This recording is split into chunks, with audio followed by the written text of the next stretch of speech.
जय माता रानी, जय माता रानी। आप सभी पर माता रानी की कृपा बनी रहे। आप सभी को नवरात्रि की बहुत बहुत शुभकामनाएं।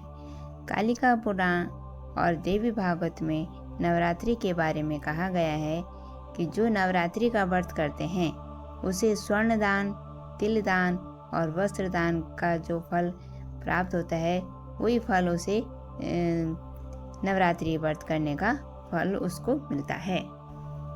अगर आप स्वस्थ हैं तो नवरात्रि का व्रत हर स्त्री पुरुष को जरूर करना चाहिए। जो फूलों की माला और फूल से माता की पूजा करता है, माता को अर्पण करता है, वे करोड़ों वर्षों तक माता के धाम में उसका निवास होता है। यह फूलों की महिमा है। माता फूलों से अति प्रसन्न होती है। जब हम नवरात्रि का व्रत करते हैं तो उन दिनों सात्विक भोजन बनाना चाहिए। नवरात्रि का व्रत जो होते हैं 9 दिनों तक चलते हैं, तो इसके लिए हर दिन का अलग अलग भोग माता रानी को लगाने का विधान कहा गया है। वह क्या है मैं बताती हूँ, आप ध्यान से सुनिए। इसलिए एक दिन पहले बता रही हूँ ताकि आप लोग व्यवस्था कर लें। तो प्रथम दिन यानी पहली नवरात्रि को माता रानी को गाय का शुद्ध देसी घी का भोग लगाना है। थोड़ा घी को पिघला दें और कटोरी में माता रानी को अर्पण कर दें। फिर उस घी को दिया जलाने के रूप में प्रयोग कर सकते हैं या प्रसाद लगाने के रूप में प्रयोग कर सकते हैं, या मतलब उसको हम अपने प्रयोग में ले सकते हैं। तो इस घी का लगाने का से क्या फल प्राप्त होता है? इस भोग को लगाने से तमाम तरह के जो संकट हैं हमारे जीवन में, दुनिया भर के संकट आते हैं, उनसे उस घी के द्वारा हमारी रक्षा होती है। दूसरे नवरात्रि को शक्कर का भोग लगाने का विधान है। इससे हमें दीर्घ आयु की प्राप्ति होती है। माता रानी को शक्कर भी अति प्रिय है।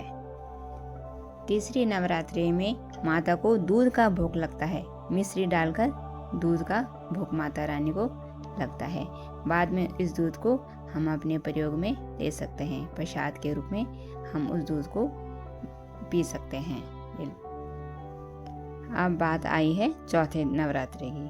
तो चौथे नवरात्रि को मालपुआ का भोग या गुलगुले का भोग लगता है। तो इससे हमारे जीवन में तमाम तरह की जो समस्याएं हैं उनसे मुक्ति मिलती है। ये है गुलगुले के भोग लगाने की महिमा है। अब बात आई है 5वें नवरात्रि की।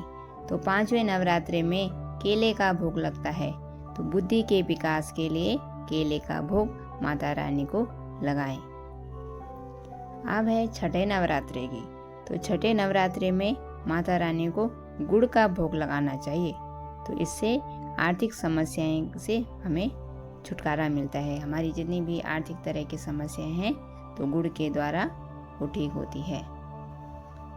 अब है 7वें नवरात्रि की। तो 7वें नवरात्रि में पेठे का भोग लगाना चाहिए। 7वें नवरात्रि में पेठे का भोग लगाना चाहिए। और 8वें नवरात्रि में अब बात आई है 8वें नवरात्रि की। तो 8वें नवरात्रि में हलवे का भोग लगता है माता रानी को। और 9वें नवरात्रि में विविध प्रकार के पकवान बनाओ, खीर बनाओ, हलवा, पूरी और जितने व्यंजन बना सकते हो सात्विक व्यंजन, ये सब हमें 9वें नवरात्रि में बनाना चाहिए। इससे हमें क्या मिलता है? इससे हमें वैभव, विद्या, बल सब चीज़ की हमें प्राप्ति होती है। इसके अलावा खजूर का भोग भी माता रानी को बहुत प्रिय है। और जौ के आटे का हलवा या जौ का दलिया भी मिल जाता है बाजार में। उसको भी मीठा कुछ शक्कर वगैरह डाल के उसको मीठा दलिया बनाकर माता रानी को जौ का दलिया या जौ का आटे का हलवा, ये इतना प्रिय है माता को कि इसका फल क्या होता है? राजस्व यज्ञ के बराबर हमें इसका पुण्य मिलता है। जो जौ की बनी हुई चीजों का भोग माता रानी को लगाते हैं। कल से हम माता रानी की प्रमुख कथाएं सुनेंगे जो नवरात्रि में जरूर सुननी चाहिए। बहुत सारी कथाएं हैं जो शायद ही आज तक किसी पता है। धन्यवाद आप सबका मेरे चैनल में बने रहने के लिए। आप सबका बहुत बहुत धन्यवाद। मिलते हैं कल से कथा सुनने के लिए